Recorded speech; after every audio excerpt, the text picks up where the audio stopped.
Howdy, friends. Greetings. I don't know. I don't know what to say. People of Earth, this is Mateo. I am not a pod person. I am a mild-mannered human podcaster, and I am going to podcast to you today. Starting now. We hope you guys are well. Thank you for listening.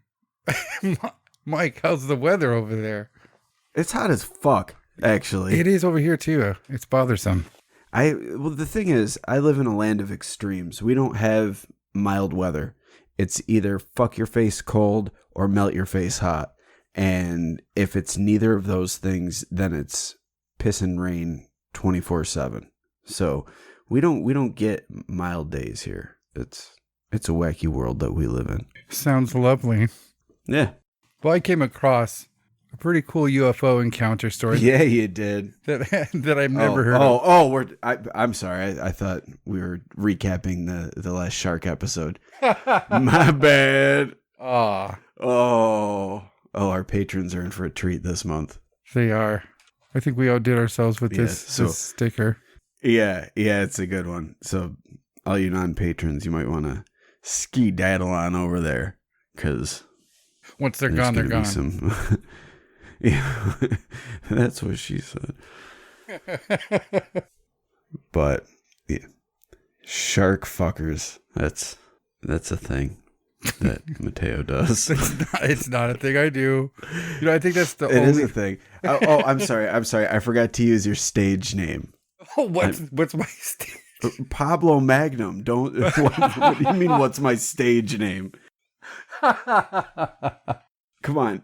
At least 9 out of 10 people know about Pablo Magnum's Magnificent Shark Show. .com. It's a classic. It's a classic. And for a monthly fee, you too can revel in the spectacle that is Pablo Magnum's Magnificent Shark Show.com. Updated every Tuesday and Thursday. That's why our show is late sometimes, is because I'm too busy editing shark videos. Basically, Mike. He's too busy scuba diving. I'm a treasure hunter, really. I'm using quote fingers here while I'm saying scuba diving. He's scuba diving. Really, he's just letting some fucking bull sharks tag team him. Oh, it's got to be that way, huh? I mean, you're the director and producer. I just occasionally hold the camera. It's something else, if you know what I'm saying. Like the boom mic. Get your head out of the gutter, you fucks. We're talking about sharks here. I don't touch them. No, those things are fucking dangerous. I know better. You just gotta, grab their nose and turn them upside down and they go docile. No, it's under their chin. You grab and turn them upside down. Oh. You punch them in the nose if you want them to go away. Well, you know a lot about making sharks submissive, Mike.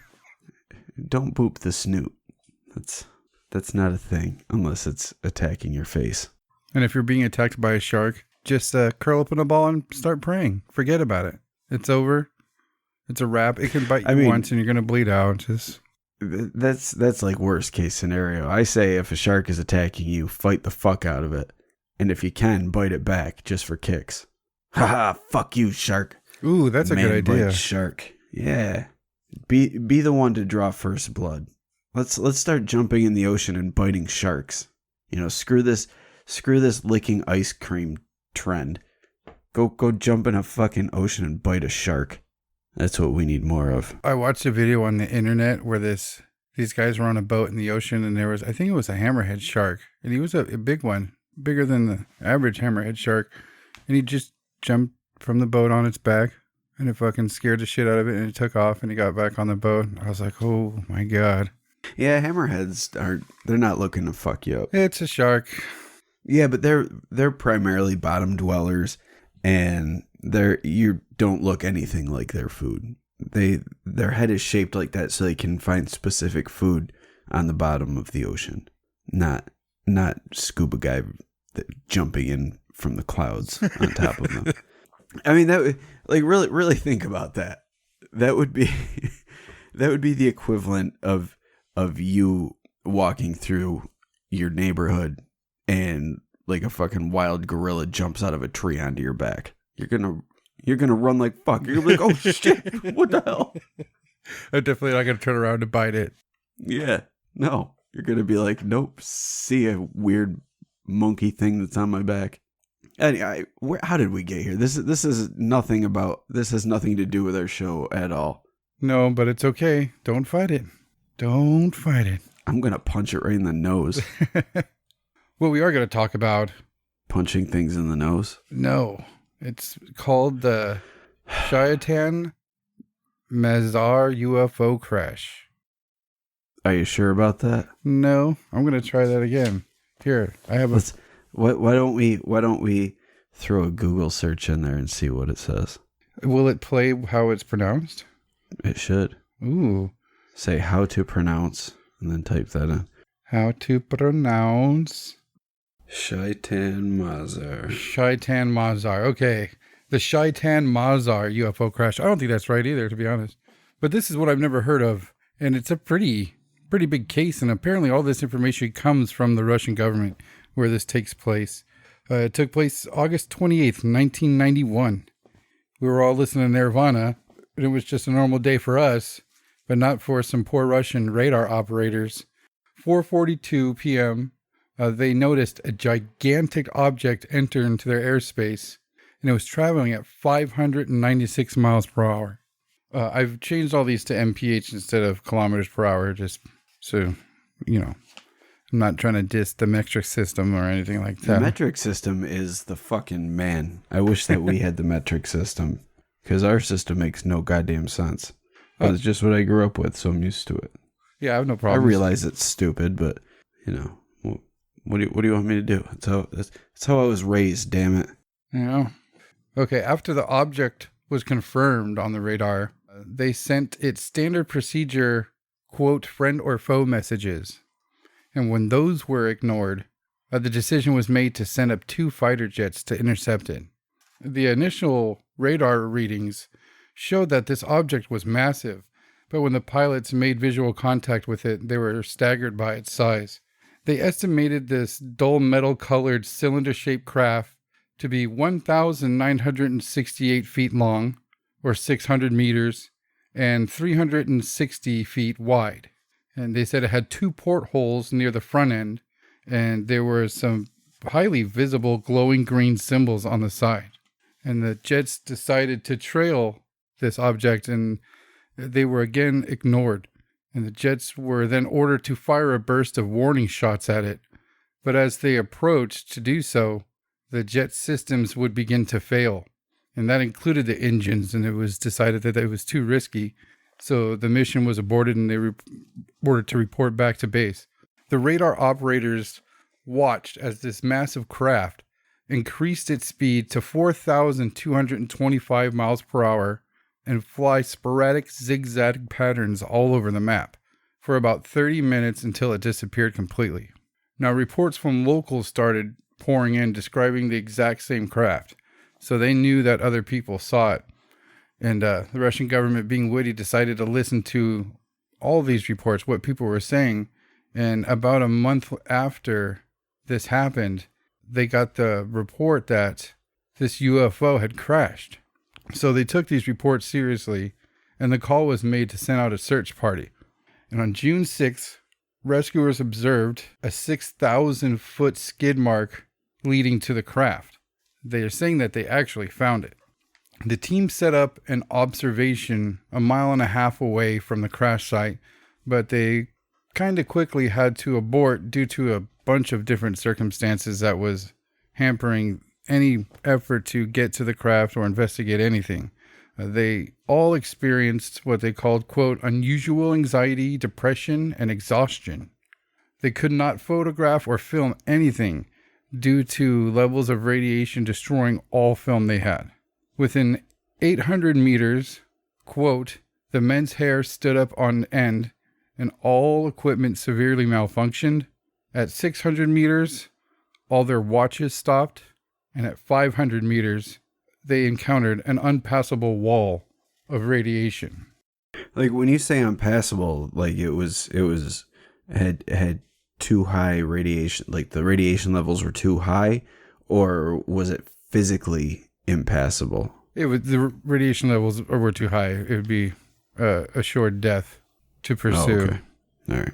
They sent a second team to recover parts or whatever they could from this craft, but it was aborted before the efforts could begin when one of the helicopters crashed, killing everybody aboard. So they eventually sent a third team now to try to recover and investigate this crashed UFO, and now to recover their crashed helicopter and the dead. But it's reported that when they went back, the team found that the helicopter crash and the UFO crash was now gone. And they said that the landscape around both crash sites had been wiped clean. And they don't mean that, the way they described it is that something... People went in there with Windex and started spraying around. No, it's like even bigger spaceship flew by and just tore out the land. So some of the reports that came in from the locals that saw this thing say that this thing was flying around, and when it was maneuvering, it was flying over some mountains and it ended up bumping into it on the bottom of its hull. And when it did that, it fell to the ground and hit the ground and slid. And when it stopped, it exploded in the center. And it actually broke in half and tilted back. And it's spraying shit into the air. I'm going to show you. I'm going to send you, actually, the picture on your phone. I was only able to find one picture. One is... The one is a modern, like a take on how it would look, like it's computer animation. But the hand-drawn one is from witnesses who saw it crash. So...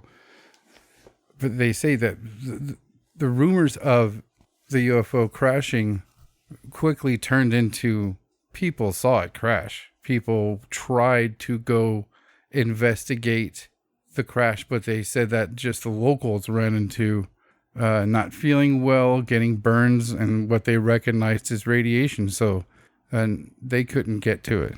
So it was witnessed from the ground from people that saw it crash, but when they tried to approach it, was there any reports of anyone getting sick or anyone succumbing to radiation poison in any way? I don't know if anybody died, but from what I read a couple different reports and watched some videos on it. But from what I understand, the locals that went to approach it started to experience radiation poisoning. I don't think anybody actually died from it. But as soon as they but they were being physically affected by it. Yes, and then they instantly recognized it and took off. And so did the rescue parties. And as we all know, that's indicative to UFOs, especially crashed ones. Radiation leakage, I guess.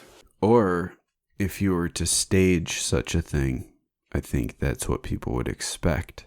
And if you provide a radiation signature, then when they read the radiation, people are going to think it's exotic. Like what sort of flying craft is going to be this radioactive? Mm-hmm. But it could all be staged. And especially when you really think about, and this is not to say that everything that Bob Lazar says is true, because who can say except Bob Lazar for real? He's the only one that knows the truth about what he's saying. Whether what he's saying really is the truth or what he's saying is disinformation or if he's making it up. I don't think he's making it up. The other two are still out there, though. But the way that he was describing the way that these things travel, it seems like they're more manipulating the space and time around them rather than having any propulsion system, which you'd expect something that is using radioactive properties or chemicals or elements or whatever, that they would be used for propulsion or energy generation of some sort. I don't know if what he was describing requires that sort of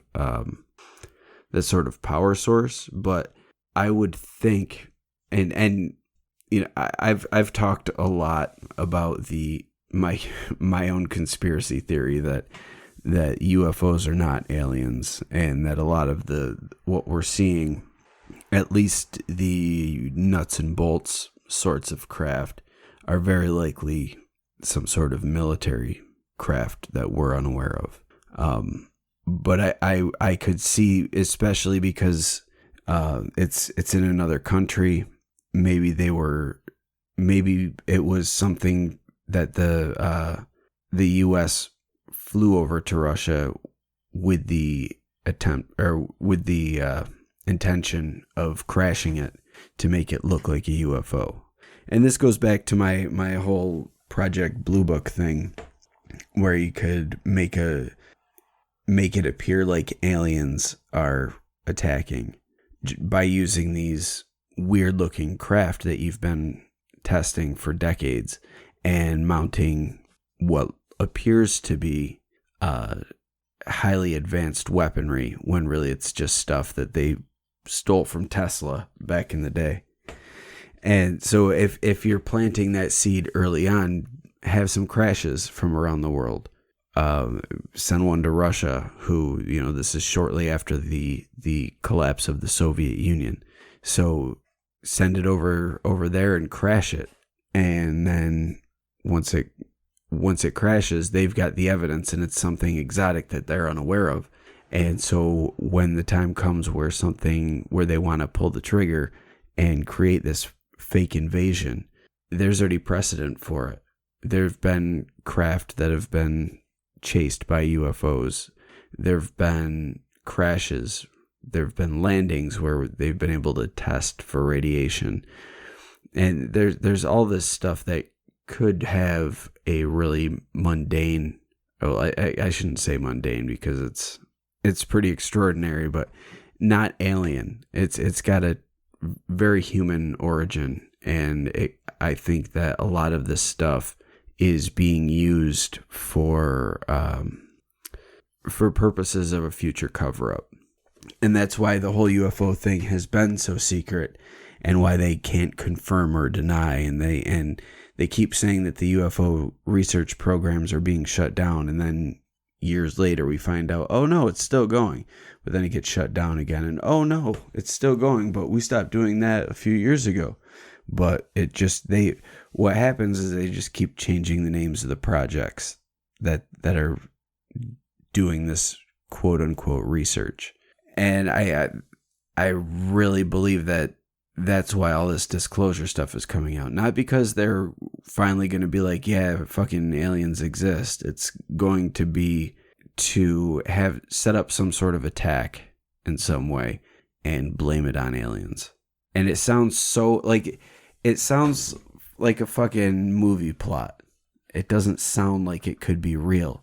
But then again, 10, 15 years ago, the very notion of disclosure being openly discussed on news networks would also be completely absurd to us. You know, back then that was the fantasy. Like, when will it be taken seriously? When will they stop with this fucking X-Files music? When will they start really seriously talking about this? And they are now. I mean, even fucking Hillary Clinton, when she was running for president last time, said on national television that she will release everything relating to UFOs that she has access to. She will make it public knowledge. I remember that. Yeah. But that was, I mean, think about that. If that was like 2 election cycles ago, she would have been laughed out of the goddamn building. Right. And now it's just being discussed openly by politicians. Congress are getting briefings. It's crazy. And I think that I don't think it's for the purposes that everybody wants it to be. I don't think that it's that fantasy coming true. As much as I would fucking love it. I would love more than anything to be able to eat my words and say that aliens are real and they really exist and they come and visit us. I would love that. That would be the greatest thing that could happen in my lifetime. But I think the reality of it is it's going to be weaponized, and it's going to be false flag attack. And I hate to sound like Alex Jones, because that's a very Alex Jones statement. But, you know, maybe the chemicals are turning the frogs gay. Who am I to say? I haven't done my research. I don't know about the frogs being gay. Well, I mean, maybe Alex Jones turns frogs gay. Yeah, maybe frogs just like him so much. They don't, no matter what gender they are, they're into Alex Jones. And they're just like, you know what? I could really just bang anybody right now. And I don't care that you're a dude. I'm going to bang you anyway. You got to look like Alex Jones, the other though. Frog. Well, yeah. Or be a frog. I have a hard time enough believing that these craft are being piloted by people, that these are experimental craft, reverse engineered craft. To say that with some of the footage that they try to use that as the explanation, it's just too unbelievable to me. They're doing things that people wouldn't be able to survive, maneuvers that would destroy a human being. But you have to look at where we're at with drone technology now, though. You don't need people anymore. You got very people true. Fucking remote controlling them from a bunker underground. You don't need pilots anymore. You just need some wacky looking craft that can blow shit up. Well, in 1991, I think they definitely need a pilot. So if to be able to you got to think what's the thing they say? Military technology is always like 40 years ahead. 15, I think civilian. it is. 15. Yeah. So 2005, we're talking. There were definitely drones in 2005 for public use. Well, okay. Well, they weren't as widespread as they are now, but military definitely would have had drone technology. And the fact that we're aware of the Predator drone, which is hugely sophisticated, leads me to believe that we've got something else that's much more secret that they're not letting people know about. But there's the one that's based on the old Avro car. Mm-hmm. And that one really legit looks like a UFO. Yeah. You if you were to see that and not know what it was, it looks like an alien spacecraft. Yeah, it's a straight up flying saucer. Yeah. But then look at the stealth bomber. When people were seeing that before it became public knowledge, I guarantee you that was responsible for a lot of the UFO sightings during that period. I remember very early on in doing the show, you had talked about that.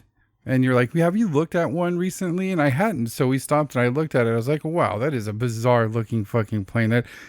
My mind thinks of the word craft before plane when I look at that thing. And then you're like, here, pull up some footage of it flying. And to me, if I would have seen that, I've never seen one fly by, but if I would have seen that day or night, that would have been a UFO to me. And that was based off a design from the Nazis.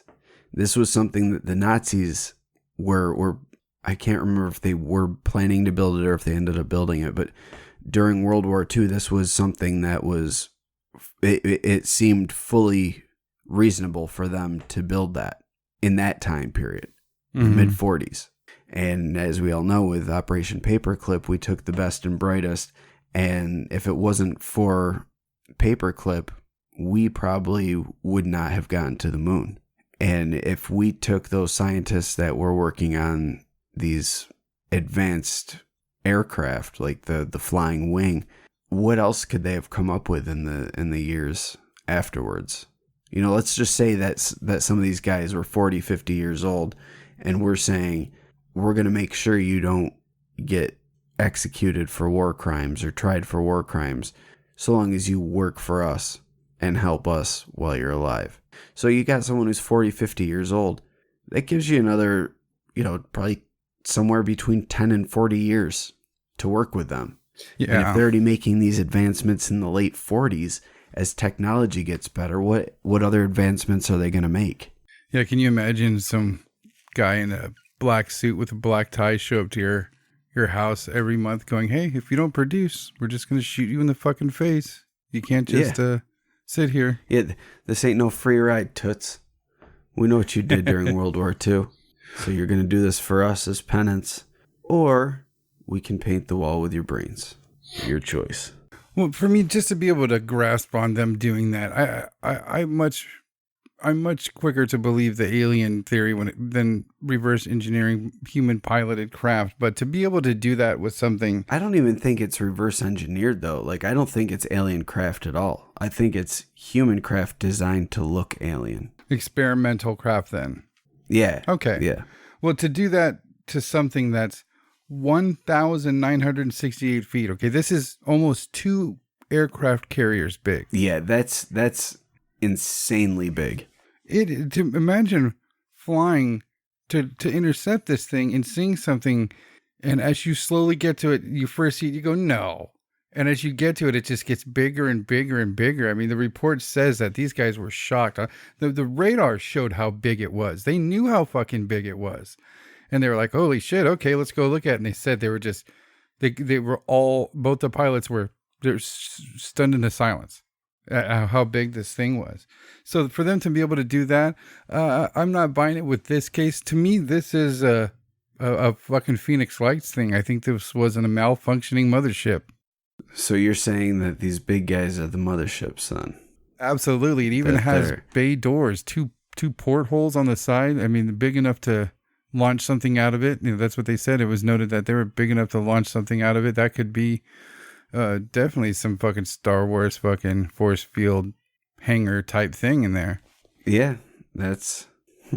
For it to go with it was when they first got sight of it, it was going 596 miles an hour, which sounds impressive. I don't know how fast airplanes go, but they said that once they started fucking around with it and they were going to fire the warning shots at it, that it increased its speed. Oh God, what was it? Increased its speed to 4,225 miles an hour. You know, if they had people in there piloting that, they're dead. And if they had drone technology back then capable to fly stuff, I don't think it's flying that. Well, let's go with your proposal that it's more likely an alien. So if it's an alien, then it couldn't have been a gray or a reptilian, because they would be subject to the same effects of intense gravity as we would be. Their body makeup, unless they're made out of a sponge, they would be subject to the same sort of problem that we would face at making maneuvers at that speed. Not if the ship is engineered to be able to handle that. Again, you're talking about experimental craft. That's man-made. This thing, I think, is extraterrestrial. So I think that this craft... Well, if it was designed to do that, then it could be humans. Because if the ship is what takes the brunt of it, or if it's able to move, like, by, I guess for lack of a better term, teleportation. Not meaning that it jumps in one hole and comes out another one, but that the way that it's moving through space is it looks like it's accelerating, but it's really just manipulating the space and time around it to jump through space, essentially. So it looks like it's going really fast, but really it's more of a teleportation type thing. It just has the whole Phoenix Lights feel to me. It's this huge thing that everybody's seeing. Everybody around the area's seeing it. They watched it fly around for the 30-something minutes that it did. People saw it crash. People saw where it crashed. People try to get to it. That's one question I have for you about this radiation shit. I kind of have trouble believing that a creature or an entity that can design and build something that can travel from galaxy to galaxy is going to use something as volatile as radiation as a fuel. But it could not be poisonous to them, so who knows? Well, the only other thing that I could think of, and playing devil's advocate versus my own previous argument, could be that the radiation occurs as an after effect of the time and space manipulation. Ah. So once they come out of this little pocket that they've created, they've built up this energy. Maybe it's a result of element 115. Maybe it's a result of that. Maybe it's like the exhaust of the use of that fuel.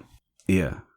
Or maybe it's just from traveling through space that it just absorbed radioactivity from the stars as it was traveling. Very interesting. Yeah,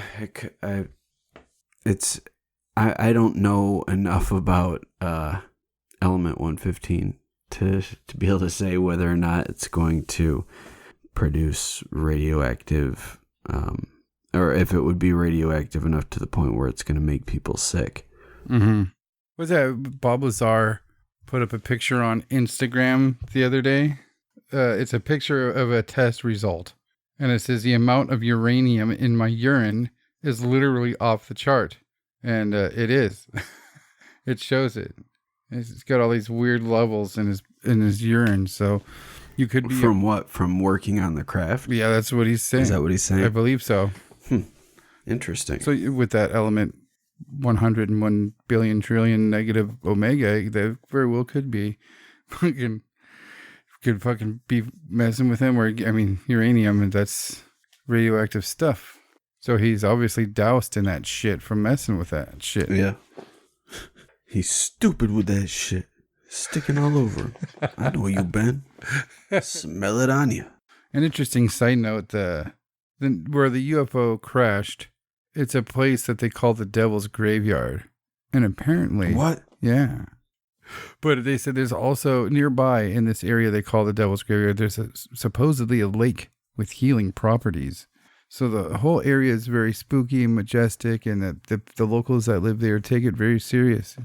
But I've never heard of that case. I thought that was astonishing. I felt like I was watching or listening or being told the Phoenix Lights story all over again. To be able to Except catch on radar, crashed, which makes it even more remarkable. Yeah, I can't believe that they couldn't get to it, and who got to it first? If the militaries, of the fucking country crashed into the people who are after it. The goddamn United States got to it first. That's what happened. They were probably the one that made it fucking radioactive to begin with. And they're like, oh, they can't come in, but we've got the technology to get in there. So when everybody was panicking, being like, my skin burns and I'm losing my hair, they fucking came in with their super sophisticated black helicopters, hooked it all up, and then whoosh, took it away. And right now it's sitting at Wright-Patterson Air Force Base, underground. Parts of it are probably in Dulce. Parts of it are fucking being used as decorations in the waiting room of the Denver airport. No kidding. They fucking got like 5 of their Nazi scientists and put them in a room. They're like, hey, you get us that wreckage or we shoot you in the face. Typical Nazi just tactics. That simple. Yeah, you call who you need to in Russia. You use your connections, call people and you get them to bring us that shit or let us go get it. Well, no, they could have just bought it off the Russians. The Russians looked at it, looked at everything, filmed everything, wrote everything they could about it down, and they're like, yeah, have it. We'll take the 10 billion, and they have all the info they need. I will take the dollars, being please. The man who bought a UFO from Russia. Right. Just you get off on the black market. Yeah. It's probably fucking what's his name? Oh fuck, why can't I think of his name right now? Elon Musk. He's the one who bought it. Yeah. He probably called it Bill Gates, and the two of them went halfsies. Yeah, he's like, I'll make flying cars, you make computers. Yeah. And so they did. Richard Branson got involved just because he's Richard Branson, and he probably But this case reminded me of another case that I don't know, I hadn't heard of it. It sounds a little bit familiar, but there's so many UFO encounters like this that have the same type of story. But when did this one take place, Mike? What is this one called? This one took place in 1986. And this is kind of a well-known one, but there's no crash involved, but this also involves a humongoid, gargantuan fucking ship. But And I gotta say, I love when these ships are caught on radar and have visual confirmation or visual confirmation from multiple people. yeah, and the people that identify or that first reported it, they were very reliable witnesses. The incident itself, it occurred in November of 1986, and it was a 747 cargo aircraft that was part of Japanese Airlines, and it was flying over Alaska, and on board the craft there were no passengers other than the 3 crew.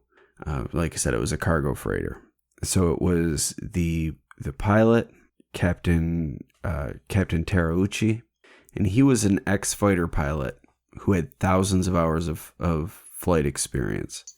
And yeah, I think he had some like 23 years flying at this point. It was 29 years, I believe. Oh, yeah, shit. He had almost 30 years experience flying and thousands of hours of experience. So he, and like I said, he was an ex-fighter pilot. So he's, as far as reliable witnesses go to aerial phenomenon, I think this is about as good as it gets. I mean, you can't doubt this guy's credentials. And absolutely, being a pilot, he's especially former military pilot, he's got to know what reporting such a thing could potentially do. But when you're faced with what he's faced with, what are you going to do? Are you going to ignore that? Or, you got to at least call it in. But he was joined on the flight by his co-pilot, Tamafuji, and there was a flight engineer, Yoshio Sakuba. I'm probably butchering that. For all of our Japanese friends, I apologize for my piss poor pronunciations. But anyway, they were flying over Alaska. The 747 itself was on autopilot. They were going 565 miles per hour, and they were at 35,000 feet. As soon as they started to come out of a turn, the pilot noticed that there were 2 craft off to his left. Now, at the time that they were flying, the sun was setting to their right, but on their left, it was nighttime.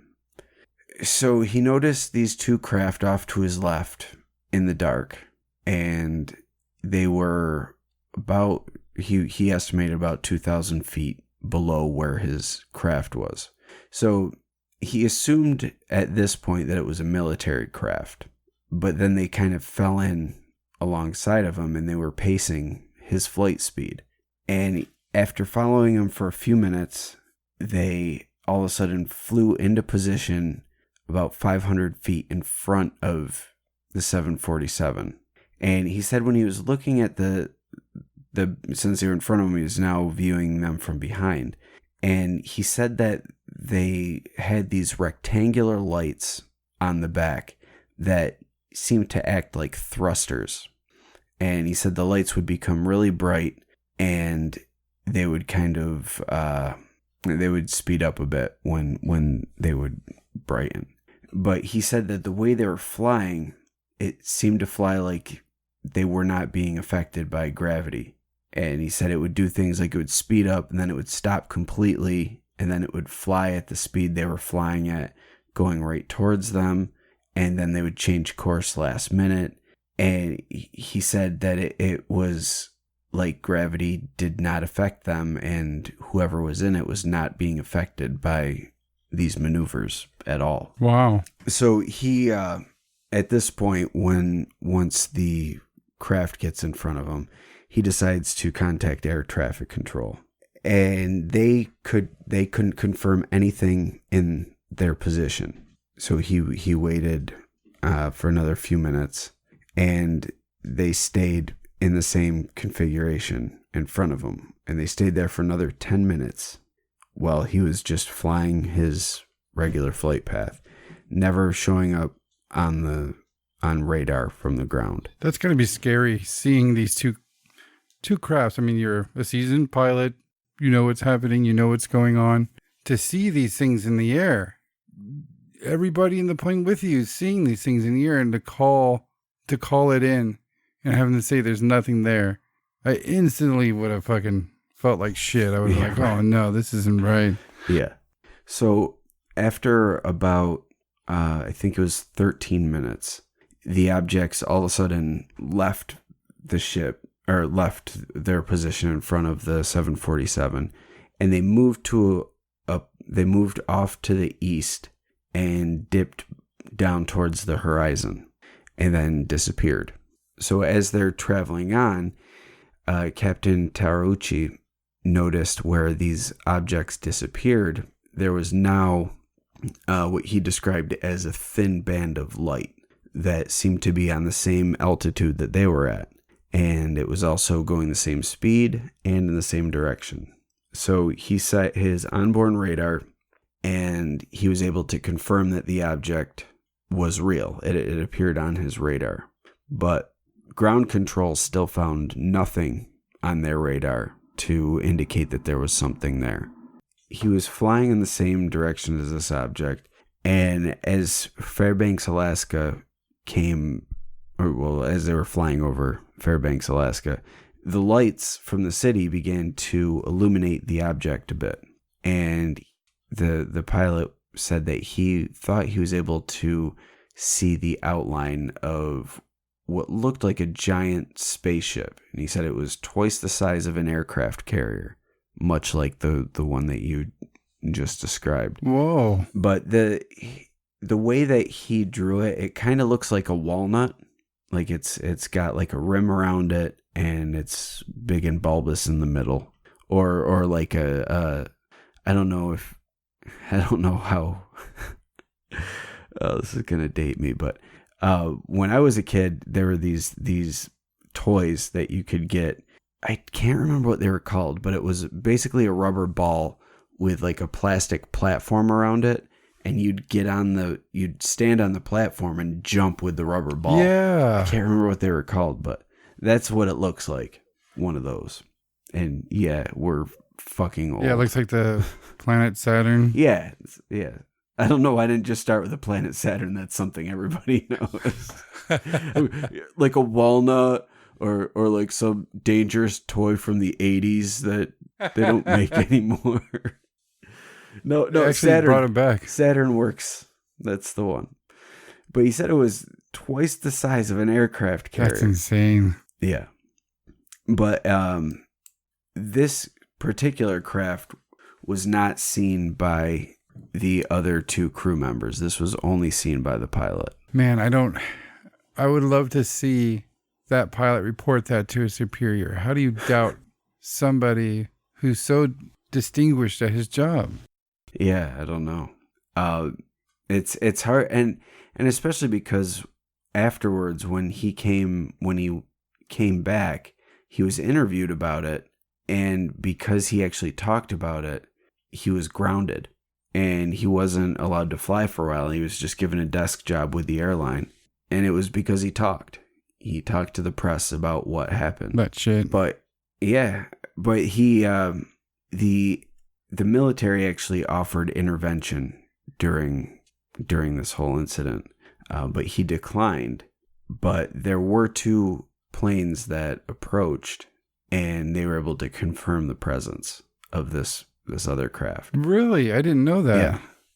And the back and forth over the radio, that's all been recorded. I'm pretty sure you can find it on YouTube if you look it up. I didn't look ahead of time, but I'm pretty sure I saw it on YouTube previously. But the entire exchange between the pilot and air control is documented and available. So it's pretty interesting to you actually hear what he's seeing as he's seeing it. It's really cool. But the good news is, even though this guy was grounded, he did end up getting reinstated and was able to fly until he finally retired. Good. So it ends happily. But there's some people that try to claim what was witnessed here was one of the early flights of a stealth bomber, which was in development at the time. And because it was like nothing that had ever been seen, that this was perceived as being something alien. But if you look at the shape of a stealth bomber and you look at what was being described, there's no fucking similarities Not at all. whatsoever. That's a poor excuse of an explanation. He might as well have just said swamp gas or fucking weather balloon. Yeah. That just goes back to how we talk about with maybe Renaissance and medieval time people talking about dragons, and they're not saying alligators, they're not saying big snakes or lizards. It always makes me want to be able to go back in time and ask them and say, so you're talking about a dragon, what do you mean? Like a lizard? And have them, I just want to see their face and go, no, that's not what I'm fucking saying. I don't mean an alligator. I don't mean a fucking giant eel. That's not what I'm talking about. I'm talking about a fucking monster. Yeah. To make the waters more muddy here regarding what happened, this was investigated by the government, and I think it was either a day or 2 days after the incident, there was a meeting that took place at FAA headquarters, and it was attended by representatives from the FBI, the CIA, and even President Reagan's scientific study team. But they were told at the start of the meeting that the meeting was secret and that this meeting officially never took place. They considered, while they were going over everything, they were trying to look at the radar data, and they were viewing it to see if it showed the first instance of a UFO that would have been recorded on radar. So what they took possession of all the radar readings from that date and time, and they reviewed the audio and they reviewed video from the interviews, and a three-month investigation took place following that meeting. And the FAA formally released a statement saying, or I'm sorry, they didn't release. They released their findings in a press conference in 1987, but they retracted earlier suggestions that the air traffic controllers confirmed a UFO. He said the image that did end up appearing, they did find that there was a radar image of it, but they said that the radar image that they had was due to a split radar image, which is, I guess, where a craft will be, like the radar will bounce off the craft and create like a ghost image. Yeah, like a mirror or something. Yeah. In the press conference, it was confirmed that the FAA did not have enough material to confirm that there was even anything there. Wow. And they said they weren't calling the crew liars, but they didn't have any evidence to support what the crew is saying they saw. So the investigation took place March 5th. Or I'm sorry, the press conference took place March 5th, 1987. So that was after a 3-month investigation. So that investigation would have started at the beginning of January. Now, one thing that was not considered and was also not even referenced in the press conference was a sighting. Well, there were actually 2 sightings 2 days apart, but one sighting January 29th, 1987, and the other January 30th, 1987. So the one that took place on the 29th was witnessed by people on board Alaska Airlines Flight 53. And they saw a fast-moving object on their onboard weather radar. They were flying at 35,000 miles, and they were going from Nome to Anchorage, Alaska. And the radar all of a sudden picked up this target at the 12 o'clock position. It was about 25 miles away from their aircraft. They couldn't see it visually, so they never saw any object or any light, but this was on their radar. And once they noticed it, it seemed to increase in velocity. And the radar sweeps around the entire thing it's 1 second. And every time the radar did a sweep, this thing would get further and further away. They estimated, based on the distance it was traveling on radar, that it was going 18,000 miles an hour. Oh. The pilot on board the flight he estimated it as going a mile a second, but that could just be hyperbole to mean it's going really fucking fast. Yeah. Because if it was going a mile a second, it would be a measly 3,600 miles an hour. But the thing, it flew so fast that they lost sight of it. They lost it on radar. But the next day, a U.S. Air Force jet flying from Anchorage to Fairbanks saw a huge, large disc-shaped object, and tongue twisters. He reported the object being 40 feet in front of his craft, and then it just disappeared. Whoa. So these sightings took place a day apart, and it's interesting to note that Flight 53 was heading to Anchorage on the 29th, and the U.S. Air Force jet was flying from Anchorage the next day, and they both witnessed a weird sky phenomena. Yeah, well, see, with experimental craft near Alaska, I mean, that's where I expect to see it being tested, right? Or over the desert. I always just expect it over the desert. Yeah, but that's just because of Area 51 and... Well, I mean, they were doing fucking nuclear bomb tests in the desert without anyone knowing.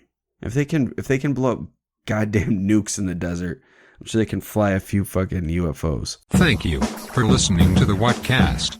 You can find us on Twitter, Instagram, Facebook, iTunes, and YouTube. Enjoy the podcast. Get yourself a Whatcast t-shirt or a sticker pack. Who was that dude on that one episode? Try the links in Homie's page. All this and more can be found at www.thewhatcasters.com. Thanks again for listening and have a great week.